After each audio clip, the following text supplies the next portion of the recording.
जा।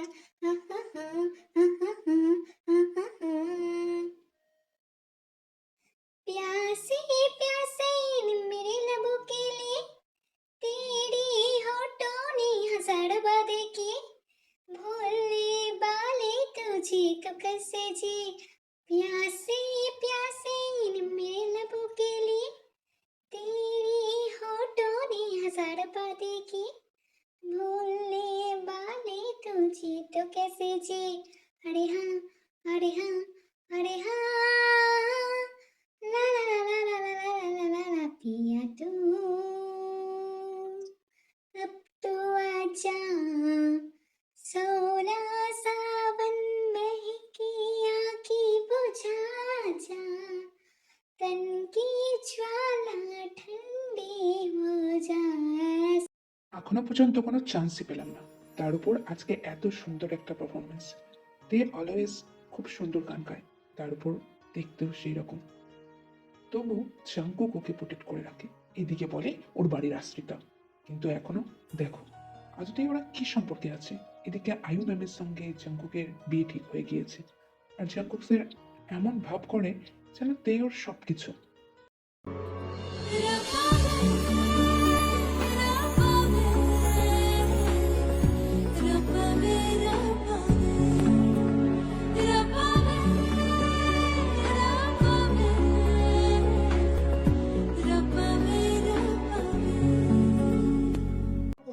একটা আশ্রিতা তো আশ্রিতাই থাকে। তোকে বাড়িতে এনে ঠাঁই দিয়েছিল আমার বাবা মা। ফুপি, ওকে আমি ফুপি হিসেবে মানিয়ে না। তোর মা অন্য পুরুষের সাথে চলে গিয়েছিল। এই পরিবারের মান সম্মানের কথা ভাবিনি, আর তারই তো রক্ত তুই। তুই কি করে এই পরিবারের মান সম্মানের কথা ভাববি? কলেজ ফাংশনে উঠে এই ধরনের নাচ গান করছিস, নিজেকে কি প্রমাণ করতে চাইছিস? তুই কি ভুলে গেছিস তুই কোন ফ্যামিলি থেকে বিলং করিস? হ্যাঁ, আশ্রিতা হলেও আমার ফ্যামিলির নাম তোর সঙ্গে যুক্ত আছে। তুই কি ভুলে গেছিস সেসব জিনিস? কত পুরুষ মানুষের মনের চোখের আরো কত কিছু খিদে মেটাবি তুই? যদি এসবই করার থাকে আমাদের বাড়ি থেকে বেরিয়ে গিয়ে সব কিছু কর। মা বাবা আশ্রয় দিয়েছে বলে তুই মাথা কিনে রেখেছিস। আমার কালো রূপের সম্পর্কে তোর সমস্ত কিছু জানা আছে। এরপর যদি আমি কোনোদিনও এইরকম ব্যবহার দেখি তাহলে তোকে ক্ষমা করবো না। আর বাড়ি চল, তারপর তো তোর শাস্তি পাওনা আছে। আমি তোকে সহজে ছেড়ে দেবো না। আমার বাড়ির নাম তুই কলঙ্কিত করবি তুই কি করে ভাবলি? ফুপি এই কাজটা করেছিল, অবশ্যই। ফুপির রক্তই তো তুই, তাহলে তুই বা কোথায় যাবি?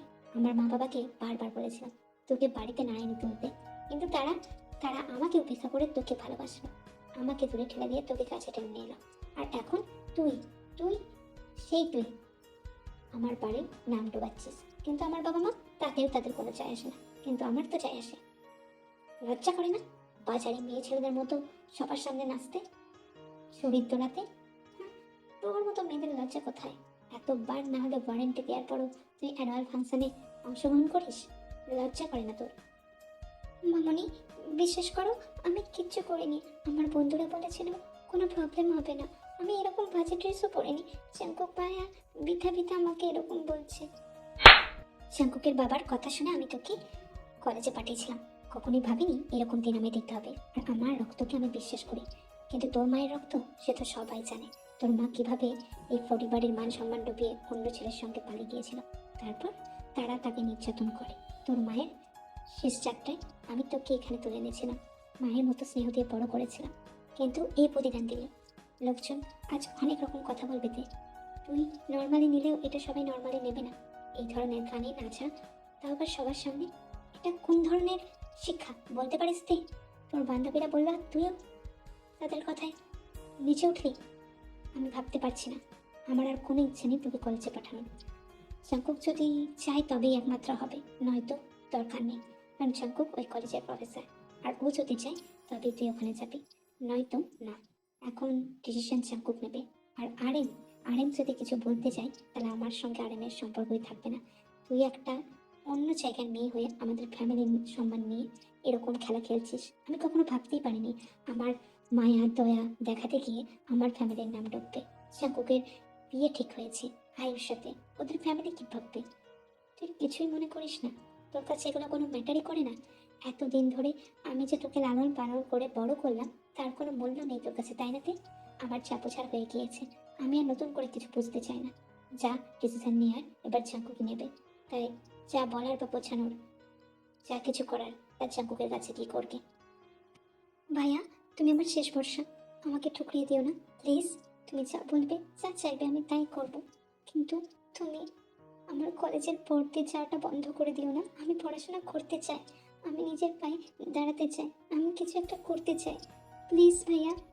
কিছু পেতে গেলে কিছু হারাতে হইতে, আর তোর জায়গা আমার কাছে কোনোদিনই ছিল না, বুঝতেই পারছিস। আমি যখনই ডাক দেবো, যখনই তোকে চাইবো, আমার ঘরে আমার সামনে তোকে উপস্থিত হতে হবে, আমার কিনা গোলামের মতো তোকে থাকতে হবে। আমি যখন যেটা বলবো, যেটা চাইবো, কিছু না বলেই সেটা করতে হবে, কোনো রকম জিজ্ঞাসা করা চলবে না। আমার কথা তোকে অক্ষরে অক্ষরে মানতে হবে। যদি বলিস আমি রাজি, তাহলে তোর স্কুল যাওয়া, কলেজ যাওয়া, যাই বলিস ইউনিভার্সিটি যাওয়া, সব কিছু আমি পারমিশন দিয়ে দেবো। কলেজটা কমপ্লিট কর তাড়াতাড়ি। আর ভেবে দেখিস, যদি হ্যাঁ বলিস তাহলে অবশ্যই, কেন নয়, তুই চলে যাবি, আমিও মাকে মানিয়ে নেব। ঠিক আছে ভাইয়া, আমি রাজি। তুমি প্লিজ মামনিকে বোঝাও, আমি তোমার সব কথা শুনতে রাজি। আমি কলেজ যেতে চাই, আমি পড়াশোনা কন্টিনিউ করতে চাই ভাইয়া। জাঙ্কুকের যে কি থেকে আয়ুবকে পছন্দ হয়েছিল কে জানে। আমার ওই মেয়েকে একদম সুবিধার লাগে না। আর তুমি আর তোমার ছেলে দুজনেই চাই আয়ু এই বাড়ির বউ হয়ে আসুক। সে জায়গায় দেখতে গেলে আমাদের তেমা কম কোথায়? ওর মধ্যে কি গুণ নেই? জাঙ্কুকের একজন পারফেক্ট জীবন সঙ্গী ও হতে পারতো, কিন্তু তোমরা তা চাও না। তোমাদের কাছে ওই আয়ু সবকিছু। আই হোপ একদিন তোমরা বুঝতে পারবে যে আয়ু মেয়েটা আজতেই ভীষণ জোচ্চোর। আমার ওকে একদম সুবিধার লাগে না। এই কবছরে যতটুকু মানুষ চিনেছি, যে চোখ দিয়ে, সেই চোখ দিয়ে আমি ওকে কোনোদিনও ভালো ভাবে কিছুই দেখলাম না। তারপরেও তোমরা চাইছো আয়ু এ বাড়ির বউ হয়ে আসুক। তোমার বোনের রক্ত বীজ, ভুলে যাচ্ছ সে কথা? তোমার বোনের ইতিহাস কি তুমি জানো না? আমি চাই না জাঙ্কুক ওকে বউ করে তুলুক, তে কষ্ট পাক সারা জীবন। আর তের কথা তুমি তো জানলে, এত কিছুর পরও তুমি সেই দিকে চাইছো, মানে তের নাম নিয়ে জব কাম করতে থাকো। এর থেকে ভালো আর কিছু হয় না তোমার জন্য। আর যাই হয়ে যাক, যত কিছু হয়ে যাক, আমি কখনোই তেকে আমার ঘরে বউ করে তুলব না। তুমি বললেই কি, না বললেই কি। কতদিন পর তোকে দেখলাম বান্ধবী, আমি তো ভেবেছিলাম ওই দিনের পর আর হয়তো তুই এই কলেজে আসবেই না। অনেক কষ্ট করতে হয়েছে জেনে, ওই বাড়িতে আশ্রিতার মতো থাকি। কিছু একটা করে জব করতে পারলে খুব ভালো হয়। জানিস, আমি ওই বাড়িতে থাকতে চাই না, নিজেকে ভীষণ বোঝা মনে হয়। আরে আঙ্কেল ভালো হলেও সবাই ভালো না। আমার মায়ের কারণে আমাকে অনেক কথা শুনতে হয়। আমি জানি না, ওরা ভাবে আমার মায়ের রক্ত বলে আমিও হয়তো ওদের সাথে বেইমানি করবো। জাঙ্কুক ভাই খুব রূঢ় আচরণ করে আমার সাথে, খুব ব্যথা দেয়, বেল্টে করে মারেও, আমার উপর ভীষণ নির্যাতন করে। কালকেও মেরেছে, গায়ে এখনো দাগ। আমার আর ভালো লাগে না, একটু নয়ছয় হলেই আমার গায়ে হাত তোলে। আর জিন আন্টি, উনি তো কিচ্ছুই বলে না, উনি মজা দেখেন, আয়ুর ইতিহাসে, আর আমাকে কাজের লোকের মতো খাটায়। জাঙ্কুক আর উনি খুব একলা সময় কাটান, আর সেই সময় আমাকে জুতো খুলে পরিষ্কার করে দিতে হয়, কখনো তাদের খাবার বেড়ে দিতে হয়। লাইক ওখানে আমি একটা কাজের লোকের মতো প্রাধান্য পেয়ে থাকি জানিস। সেদিনকে আমি ওই ডান্সটা করতেই চাইনি, তখন স্যার জোর করেছিলেন বলেই আমি করেছিলাম। তারপর আমার এই দশা, আমি আর কোনো স্যার ম্যামের কথা শুনতে পারবো না, রিকোয়েস্ট রাখতে পারবো না। আমি তোকে তো বলেইছিলাম প্রথম স্যারকে আমার সুবিধার লাগে না, ওনার থেকে দূরে থাক। কিন্তু তুই একটা ভালো মনের মানুষ বলে সবাই তোকে ইউজ করে ফেলে। এখন খুব সাবধানে পা ফেলবি। আর জাঙ্কুকদের বাড়ির ফ্যামিলির কাউকে তোর সম্বন্ধে আঙুল তোলার সুযোগ দেবে না। আমি জানি আমার বান্ধবী ভালো। আর নিজের যত্ন নিবি, পরীক্ষা তো চলে আসছে, তোর সাথে আবার পরে দেখা হবে। বাই। তে, জাঙ্কুক স্যার তোমায় কেবিনে রেখেছে, কে একবার জাঙ্কুক স্যারের কেবিনে যাও, আমার তোমার সাথে কিছু দরকার আছে। আসি। থ্যাংক ইউ সুভা স্যার, আমি যাচ্ছি স্যারের কেবিনে। Thank you. কেমন একটা বিশ্রী আওয়াজ শোনা যাচ্ছে, এখানে কি করছে? এই আওয়াজটা তো, না না, এখানে তো স্যারেদের কেবিন। জাঙ্কুকে কবে মারতে পারবো জানি না, এত অভিনয় করতে হচ্ছে জাঙ্কুকের সম্পত্তি পাওয়ার জন্য। আর তোমার সঙ্গে আমার রোম্যান্সও করা হচ্ছে না। আর কতদিন এভাবে নিজেকে আটকে রাখতে হবে জানি না। আর ওই জাঙ্কুকের তের প্রতি এত মায়া দয়া, জানি না। যখনই যাই ওদের বাড়িতে, তের প্রতি তো আমি টর্চার করি, খুব টর্চার করি, কিন্তু বোকাম, তোমার কিন্তু তের প্রতি অত ঝোঁকা উচিত নয়, কারণ তুমি আমার বেবি। তুমি কি ভুলে যাচ্ছ আমরা অলরেডি ম্যারিড? হ্যাঁ, সত্যি কথা বলতে আমি তো এটা প্রতিশোধের জন্যই করছি, আর তুমি তো সেটা খুব ভালো করে জানো। তোমার জন্যই আরও, তোমার বোনের প্রাক্তন ছিল ও। তুমি চাও তোমার বোনের মরার প্রতিশোধ আমি নিই, তাই তো করছি। তাহলে আমাকে ভুলে গেলে চলবে? এখন কাছে এসো, কেউ নেই এখানে, যা সারার এখনই সেরে ফেলতে হবে, বুঝেছো? তাড়াতাড়ি এই খেলাটা শেষ করতে হবে, তারপর তোমার কাছে ফিরতে হবে আমায়। ততদিন এরকম লুকিয়ে চুরিয়ে রোম্যান্স করতে ভীষণই মজা লাগবে। তবে জাঙ্কুককে খুব সামলে চলো, ও কিন্তু ভীষণ ধুরন্ধর, বুঝতেই পারছো। এবার কাছে এসো শোনা, অনেক হয়েছে। উম, উম, আহ, আয়ু, কতদিন এই তুমি ভালোবাসিনি শোনা, কতদিন।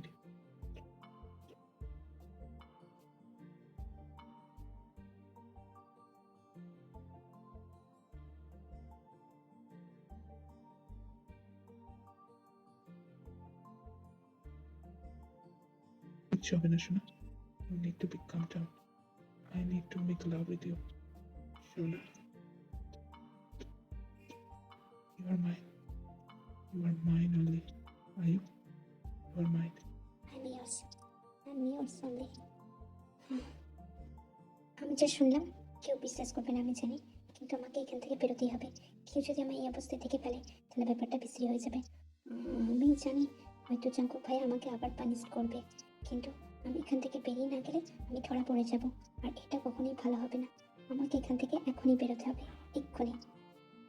সুভাষ স্যার নিশ্চয়ই তোকে বলেছিল আমার রুমে যেতে, আমার কেবিনে। তারপরেও তুই কেন বাড়ি চলে যাচ্ছিস উইথাউট আমাকে ইনফরমেশন ছাড়াই? তুই এতটাই কি চাইছিস? আমি তোকে বলেছিলাম তোকে আমি পড়াশোনা করতে দেবো, কিন্তু তুই আমার কথা শুনলে। তুই তো আমার অবাধ্য হচ্ছিস। তাহলে কেন আমি তোকে পড়াশোনা করাবো? কি জন্য করাবো? মা তোর সব দায়িত্ব আমার উপরে ছেড়ে দিয়েছে তোর। আমার মনে হয় না তোকে পড়াশোনা করানো উচিত। দেখ, তুই আদতেই পড়াশোনা করার যোগ্য মেয়ে না। কথার বাধ্য হয়ে থাকলি না, আমার কোনো কথাও শুনলি না, নিজের ইচ্ছে মতো নিজের খেয়াল মতো সবকিছু এখানে করতে পারবি না তে। আমি এতটাও ইজি না। আমার সম্পর্কে তোর কোনো ধারণাই নেই আমি কতটা ডেঞ্জারাস একটা মানুষ। এইবার মাফ করে দিচ্ছি বলে বারবার মাফ করে দেবো না। যে আমার জন্য কফি তৈরি করে আন, 1 কাপ কড়া কফি।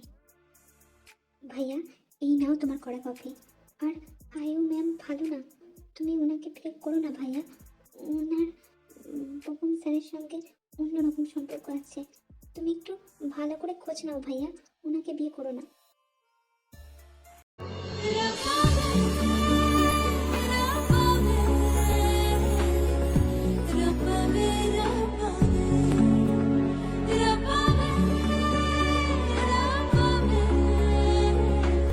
সাহস থাকলে আমি অবাক হচ্ছি তে। তুই আদতেই আমার বাড়ির আমার বউ হয়ে আসার খুব স্বপ্ন দেখছিস তাই না রে?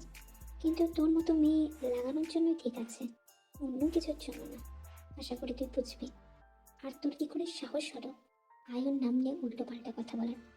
ইন ফিউচারে আমার নিয়ম মতো না চললে তোকে আমি শেষ করে ফেলবো। আজ অনেক কিছু করে ফেলেছিস, এই ঘর থেকে এক্ষুনি বেরিয়ে যাবি। আমাকে আর রাগাবি না। আমি যদি না ঠিক থাকি তাহলে তোর অবস্থা শোচনীয় হয়ে যাবে। আর খবরদার টেন আয়ুর নাম নিয়ে একটা কথা তুই বলবি না। তোর ওই নোংরা মুখে আয়ুর চরিত্র নিয়ে আমি কোনো কথা শুনতে চাই না। তোর চরিত্রের ঠিক নেই, আর তুই এসেছিস আয়ুর চরিত্রের বিচার করতে। বাহ দে বাহ, এরকমই তো আমি দেখছি তোকে। আর যে কত রূপ দেখবো তোর জানি না। জাঙ্কুক, আমার মায়ের শরীরটা ভীষণ খারাপ, আমাকে আমার দেশের বাড়িতে যেতে হবে কদিন। তুমি প্লিজ জিন আন্টিকে নিয়ে সব শপিং করে নিও বিয়ের বাড়ির। আমি এখন আসতে পারবো না, মায়ের শরীরটা খুব খারাপ জাঙ্কুক, আমাকে ওখানে যেতেই হবে। I hope you understand. কোনো ব্যাপার নেই আয়ু, তুমি তোমার মাকে দেখভাল করে তবেই ফিরো। বিয়ের জন্য এত তাড়াহুড়ো করতে হবে না। বিয়েটা দেরিতে হলেও কোনো সমস্যা নেই, তোমার মা আগে সুস্থ হয়ে উঠুক। আর সাবধানে যাবে, কে আমাকে খবর দেবে কেমন? সাবধানে যাও। এক্সাম তো অনেকদিন হয়ে গিয়েছে, কিন্তু বেগম স্যার এখনো খাতাগুলো নিয়ে যায়নি। এদিকে রেজাল্টের ডেট চলে আসছে। আপনি যদি কিছু না মনে করেন মিস্টার জন, আপনি কি একটু বেগমের বাড়ির কাছে এই যদি পেপারগুলো দিয়ে আসতেন তাহলে আমার খুব উপকার হতো। আসলে বেগমের বাড়ি তো আপনার বাড়ি থেকে খুব একটা ডিস্টেন্সে নয়। আর আমি অ্যাড্রেসটা আপনাকে ফোনে সেন্ড করে দিচ্ছি, আপনি একটু গুগল ম্যাপ দেখে ওনার বাড়িতে এই পেজগুলো, পরীক্ষার পাতাগুলো সবকিছু পৌঁছে দিয়ে আসবেন, কেমন? আর আমি আসি তাহলে। Mister John.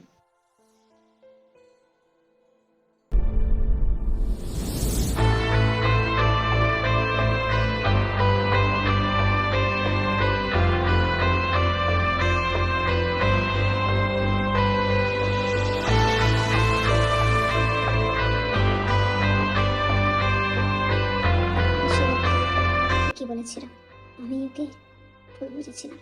আজ নিজের চোখে সবটা দেখে ফেললাম, পরিষ্কার হয়ে গেল। কিন্তু ওদের বুঝতে দিলে হবে না, ঠিক সময়ে আমি আয়ুকে ঠিক জবাব দিয়ে দেব। এখন আমাকে এখান থেকে ফিরতে হবে, মাথাটা ভারী হয়ে আসছে। আমি কখনোই ভাবিনি যে আমাকে আয়ুর থেকে চিট হতে হবে। আদতে মেয়ে জাত এরকমই হয়। আমি জানতাম প্রত্যেকটা মেয়ে জাতের মধ্যেই এই প্রবলেমটা আছে। তারা একজনকে নিঃসুখী থাকতে হয়তো পারে না। নাহলে আয়ুকে আমি কি দিইনি, সব কিছু দিয়েছি, কোনোদিনও সন্দেহ করিনি। অ্যাজ এ জেন্টলম্যান আমি ওর সমস্ত ইচ্ছা পূরণ করেছি, সব শুনেছি। তারপরে মনে চিট করলো। কেন কেন চিট করলো আমায়? কেন করলো? কেন? কেন আয়ু, কেন? I see the fire inside you, I see you. You cannot hide from me, baby, I be you. We got hope, that was just a preview. We had a taste and now I can't. Yo no sé mucho, pero te siento. Allá en el fondo, en mí adentro. Algo me dice que yo estoy en lo correcto. Que miento, me tiene de tu trunk অবস্থায় আমাকে এখানে তুলে আনার মানে কি? আপনি কিছু উল্টা পাল্টা কাজ করতে পারেন না আমার সাথে। আমি আশ্রিতা, আপনি বলেছেন, আপনি যা বলেছেন, যখন বলেছেন, যেমনভাবে বলেছেন আমি সব কাজ করেছি। তাহলে আজকে আমাকে এখানে কেন তুলে এনেছেন? আমার সাথে খারাপ কিছু করবেন না। আমি আশ্রিতা হতে পারি, কিন্তু কলঙ্কিত না। আমি কলঙ্কের দাগ নিতে চাই না। আপনি কেন আমার দিকে এরকম ভাবে চেয়ে আছেন? আপনি ট্রাঙ্ক, আপনি আমার ঘর থেকে বেরিয়ে যান। আপনি আপনার ঘরে যান, প্লিজ। আমাকে বিরক্ত করবেন না, আমাকে ছেড়ে দিন। আমি বুঝতে পারি না আপনি আদতেই কি চাইছেন। আমি যদি এই বাড়ি থেকে চলে যাই তবে কি আপনার ভালো হবে? তাহলে আমি সেটা করতেও রাজি আছি, কিন্তু আপনি ঘর থেকে বেরিয়ে যান। তোরা প্রত্যেক মেয়ে অসভ্য, অভদ্র। তোদের একটা ছাড়া হয় না, তোদের দুটো লাগে, তিনটা লাগে, আরো লাগে। আর আজকে আমি তোকে এখানে ছেড়ে তো যেতে পারবো না। আজকে আমি আমার সমস্ত কিছু তোর মধ্যে দিয়ে মেটাবো। তুই আশ্রিতা, মানছি, কিন্তু তুই আমায় বলেছিলি না আমি যখন যা চাইবো তাই আমায় দিবি, যখন যেভাবে চাইবো তাই করবি। আমি এখন তোকে লাগাতে চাই, আমি তোকে লাগাতে চাই। আশা করে শুনেছিস। তাই আমি তোর রুম থেকে এখন যাচ্ছি না, আর যাবও না। আমি আমার কাজ সেরে তবে এখান থেকে যাবো।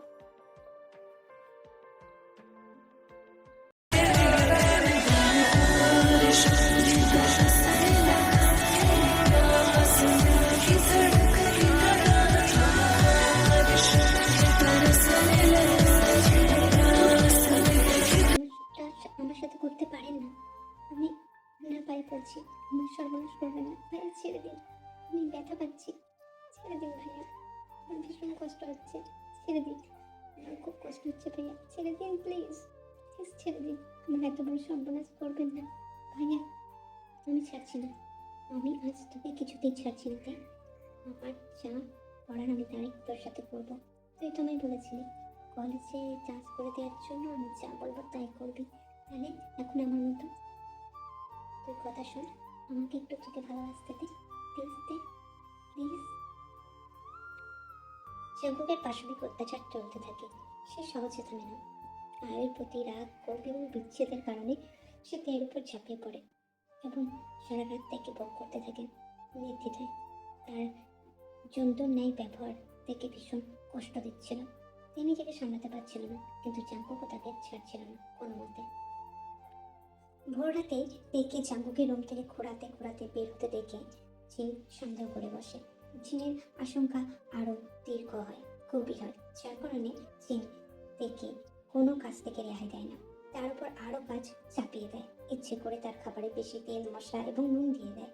রান আরেমের চোখে তেকে নিচু করার চেষ্টা করে হাজার রকম ভাবে। আর যাই হোক, সে তেকে কখনোই তার বাড়ির বউ করবে না। আর এদিকে আয়ুর সঙ্গে জাঙ্কুকের বিয়ে দেওয়ার জন্য উঠে পড়ে লাগে। আরেমও আস্তে আস্তে তের প্রতি বিরূপ হতে শুরু করে। আজ ছিল আয়ু আর জাঙ্কুকের আশীর্বাদের দিন, আর আজই জিন দেখে সবার চোখের আড়ালে হুমকি দেয় এই বাড়ি থেকে বেরিয়ে যাওয়ার জন্য। আরও বলে যে যত টাকা সে চায় তাকে দিয়ে দেবে, কিন্তু তার ছায়া যেন জাঙ্কুককে কোনোভাবেই স্পর্শ না করে। আর তেও সব অনুষ্ঠানের আড়ালে গিয়ে আস্তে আস্তে বেরিয়ে যায়। তার চোখে অনেকও স্বপ্ন ছিল, আর জিনের কূটনৈতিক হাসি আড়ালেই থেকে যায়। আদতে অনেক টাকা দিয়েছেন জিন মামনি, কিন্তু সত্যি নিজের মা তো নিজের মাই হয়, তাই না? জিন মামনিকে আমি মায়ের স্থান দিলেও জিন মামনি কোনোদিনই আমাকে সন্তান হিসেবে মেনে নেয়নি। আয়ু ভালো না, ভাইয়াও বুঝলো না, শুনলো না আমার কথা। অন্তত আমার সন্তানের কথা ভেবে আমাকে এই জায়গা থেকে চলে যেতে হবে। তুমি কি ভেবেছিলে আয়ু তোমার চাল আমি ধরতে পারবো না? আমাকে মেরে আমার সম্পত্তি হাতানোর ইচ্ছে ছিল তোমার? তোমার মতো একটা ফ্রড মেয়েকে আমি বিয়ে করবো? নষ্টা মেয়ে একটা, এক্ষুনি বেরিয়ে যাও। পুলিশ অফিসাররা এক্ষুনি আসবেন। আমার ভুল হয়ে গিয়েছে জাঙ্কুক, আসলে আমি সম্পত্তির লোভে আমি এরকম খারাপ কাজটা করেছি। কিন্তু বিশ্বাস করো আমাকে যেতে দাও। আমি তোমাদের কাছে আর কোনোদিনও ফিরে আসবো না, তোমার কোনো রকম ক্ষতি করবো না, তেরও কোনো রকম ক্ষতি করবো না। যা করার করেছি আগে, ষড়যন্ত্র, কিন্তু একটা চান্স দাও জাঙ্কুক, আমি জেলে যেতে চাই না। আমাকে ওই জেলেই থাকতে হবে আই, যা করার করে নিয়েছো। আমার মা যথেষ্ট সরল বলেই তোমার মতো একটা মেয়ের সাথে আমার বিয়ে ঠিক করেছে। তুমি আমাকে ডিসার্ভই করো না, তার থেকে তে অনেক গুণই ভালো। আমার তোমার একটা ভুলের জন্য আমাকে এতটা কষ্ট পেতে হচ্ছে। তে আমার আসক্তি ছিল, আমি ওকে ভালোবেসে ফেলেছিলাম। ভোর রাতে যখন তুমি দেখে আমার ঘর থেকে এরকম ভাবে দেখেছিলে, ওর কোনো দোষ ছিল না, ও কিচ্ছু করেনি। আমি ভাবতাম ফুপির মতোই ও, কিন্তু না মা, ও সত্যি কথা বলেছিল। আর ছাড়া অন্য মেয়েকে আমার জীবন সঙ্গী নিয়ে করা সম্ভব নয় না। থেকে আমি ভীষণ ভালোবেসেছি, ঘৃণার মাঝেই ভালোবেসেছি। রাতটা কমপ্লিট করা হয়ে গেলেই তারপরে আমি যেতে পারবো। আমার বাচ্চাটাও ঘরে আছে, ওকেও খাবার দেওয়া হয়নি। আবার এটা এত ঝাল হয়ে গিয়েছে। আবার বললো কোনো এক রিচেস্ট বিজনেসম্যান আসবে আজকে ক্যাফেতে। দেখা যাক, আমি চেষ্টা করব। আমার আর ভালো লাগছে না। বাচ্চাটা বাড়িতে একা আছে, তাকে গিয়ে দেখতে হবে। রান্না করে আজ 1 বছর হয়ে গেল। আজ দিনেই ও জন্মেছিল। আমাকে তাড়াতাড়ি বাড়ি ফিরতে হবে। সিমি কতক্ষণই বা ওকে দেখে রাখবে? আমাকে তাড়াতাড়ি ফিরতে হবে। ওতেই কি চান জিন মামনি? আপনাকে তো তে নিজের মায়ের স্থানে পৌঁছেছিল, তারপর তো আপনি ওকে বাড়ি সবার সামনে থেকে আলাদা করে তাড়িয়ে দিয়েছিলেন দূর দূর করে। এখন এসেছেন, ওই মেয়েটাকে আর কতটা কষ্টের দেখতে চান আপনি? এত এত খাটিও তোমার শান্তি হতো না, তাই না? তুমি চুপ করো জিমিন, আমি প্রফেসর জিয়নের সাথে কথা বলছি। প্রফেসর জিয়নের অবস্থা খুব খারাপ হয়ে গিয়েছিল, ওনার সাথে দেন মিট আপ করাটা দরকার, ওনাদের পরিবারটা করার দরকার।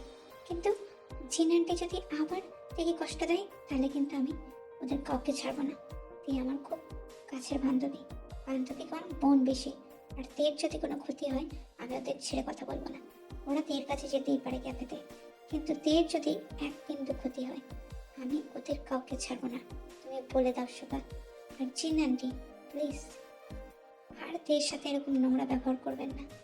আপনার যদি মেয়ে হতো, সেও তো ওরকমই হতো, তাই না? এর কোনো দোষ ছিল না, যা দোষ ছিল আপনার ছেলের। আর তেকে দোষর ভাগিদার করে আপনি বাড়ি থেকে দূর দূর করে তাড়িয়ে দিলেন, সেখানে তের কোনো দোষই ছিল না। পারলে একটু ক্ষমা চেয়ে নেবেন। তুই এভাবে হারিয়ে গিয়েছিলি কেন? তুই কেন একবারও আমাকে বলে যাওয়ার প্রশ্ন মনে করিসনি? তুই জানতিস আমি তোকে ভালোবেসে ফেলেছিলাম। মা আমাদের ব্যাপারটা দেখে ফেলেছিল বলে তোকে আমার থেকে দূর করতে চেষ্টা করেছিল। এই 1টা বছর আমার মধ্যে দিয়ে কি গেছে তুই জানিস? আমি ভেবেছিলাম তোকে আর কোনোদিনও আমার সামনে দেখতে পাবো না। আমার বুকটা ফেটে যাচ্ছিল কষ্টে। আমি প্রথমে ভাবতাম তুই শুধুই আমার চাইতা, কিন্তু যবে থেকে তুই আমার জীবন থেকে চলে গেলি, তবে থেকে আমি বুঝতে পারলাম তোর অংশটা কতটা জুড়ে আছে আমার হৃদয়ে। আমি তোকে আর ছাড়তে পারবো না, তুই আমার সাথে ফিরে চল। আমি জানি আমাকে ক্ষমা করা সহজ হবে না, কিন্তু তুই তোর মতো থাকবে, তবুও আমাদের বাড়িতে ফিরে চল। বাবাও অনেক কষ্ট পেয়েছে, বাবা আসতে পারেনি, তবে নিয়ে যেতে বলে। আমি ফিরবো ঠিকই জাঙ্কুক ভাইয়া, তবে আপনি আমার কাছে আসতে পারবেন না। আপনাদের প্রতি আমার আর কোনো এক্সপেকটেশন নেই, শুধু আমি চাই আমার সন্তানের জন্য আপনার কাছে ফিরে যেতে, নয়তো ওই সন্তান এই সমাজে অনেক প্রশ্নের শিকার হবে। তাই আমি চাইছি আপনার কাছে যেতে, কোনো আশা রাখবেন না।